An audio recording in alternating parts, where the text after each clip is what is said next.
Did you know that by the end of January, 43% of people have given up on their New Year's resolutions?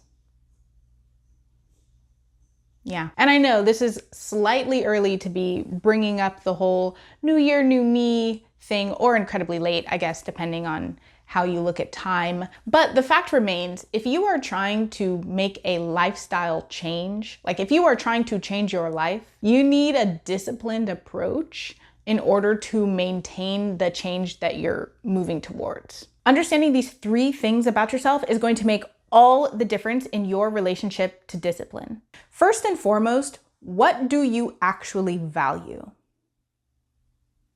And I really need you to sit with that. What do you actually value? So your values inform how you define success.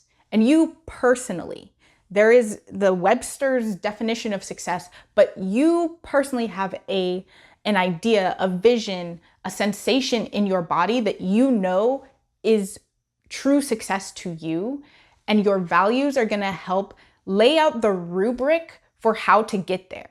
For example, most of the people that I graduated with are now working at private equity firms, the biggest banks in the world. There's a very particular track that approximately 80% of people who graduate from Wharton go into.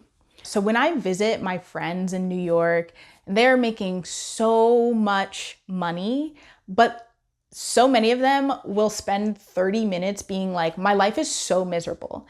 I hate this. All I do is this, but I need to keep this job for 2 or 3 more years so that I can do X, Y, Z. And so they are inside of their definition of success. They are very much on the roadmap that they have laid out, because we have, myself and my classmates, right? Like, we have completely different metrics for what equals success. And because I value my time more than money, because I value my autonomy more than money, I've consistently taken jobs that pay me less, but offer me a freer schedule. So this is a prime example of values indicating the benchmark that you need to be hitting.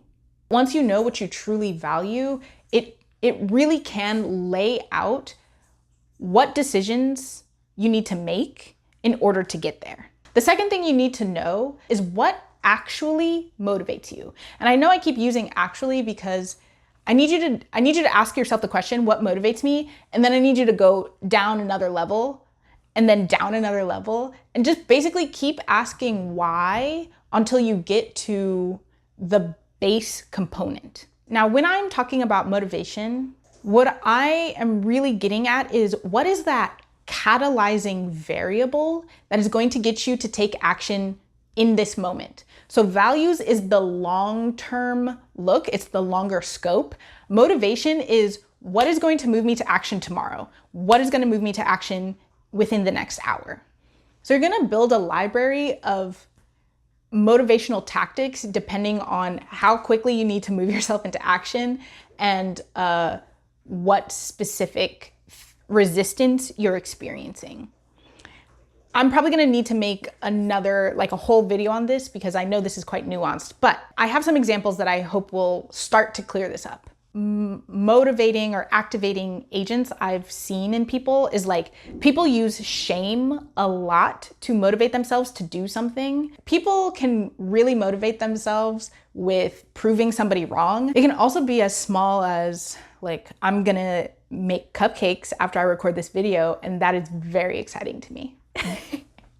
All of this is getting to the heart of what is going to give you that spike of dopamine that will move you to action. That's what you need. That's what I mean when I say what actually motivates you. That's what you need to understand. What motivates you in a moment-to-moment, day-to-day situation. And again, it's probably something very simple. All right, and then the third piece of self-awareness that you need is you need to understand the conditions that help you thrive, the conditions that help you to maintain the habits or the action that you just motivated yourself to do.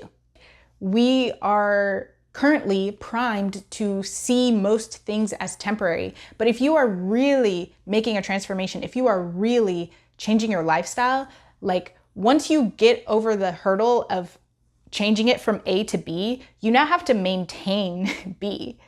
And like maintenance is something that I have personally struggled with, and I know a lot of people struggle with, but it is the main determinant of longevity.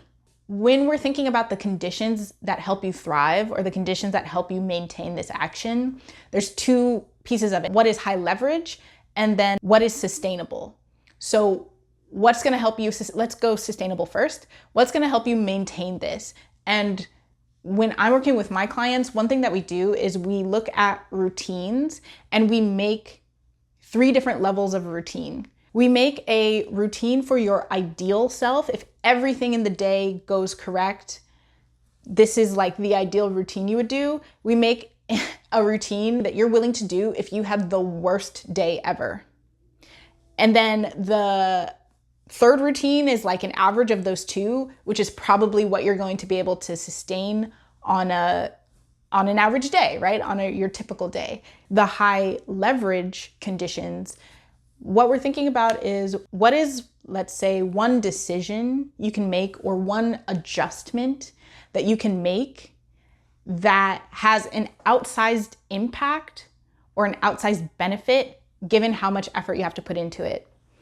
So an example that I used for people who are writers is protecting your most generative hours is going to have an outsized benefit for a minimal amount of effort. So once you've set up an environment where you can protect, 5 p.m. to 8 p.m., or even if it's not 3 full hours, right? You just give yourself that 1 hour. Not only are you ensuring that there is time carved out for the writing or for the project, you're also ensuring that it's high quality time. So it's your best energy, your best brain is when you've carved out that time for. So that's what I mean when I say high leverage conditions.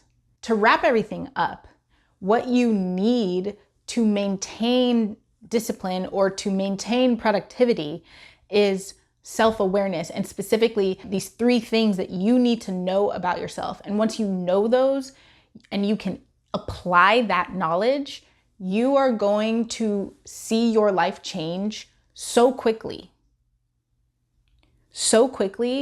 and it's going to feel good while you do it, right? Like it's gonna feel like something that you can commit to long term.